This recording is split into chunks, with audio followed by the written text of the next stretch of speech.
Lloji i tretë, burri i drejtë, i mençur, i ekuilibruar. Ky është lloj i cili sot shumë rrallë mundet të vërehet.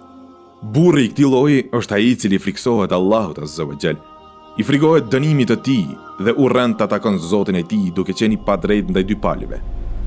Me urtësinë e tij, me mençurinë e tij dhe me vetdije të plotë, mundohet t'i plotëson të drejtat e të gjithëve.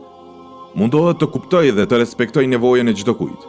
Kupton nevojat familjare dhe të drejtat e tyre. I përgjigjet kërkesave të tyre, i dëgjon këshillat e tyre dhe është i ekuilibruar mes nevojave të tija personale dhe atyre familjare dhe nevojave të gruas dhe fëmijëve të tij. Gruan e tij e kupton si shok jete, e respekton si krijesë të dashur, e respekton natyrshmërinë e saj, fisnikrinë e saj dhe në fund si harron detyrat e tij ndaj prindërve dhe familjes. Prezenca e këtij lloji të burrit është shembulli i asaj kohe të bukur, kur çdo grua ndronte një bashkëshort të tillë dhe një prind për fëmijët e saj.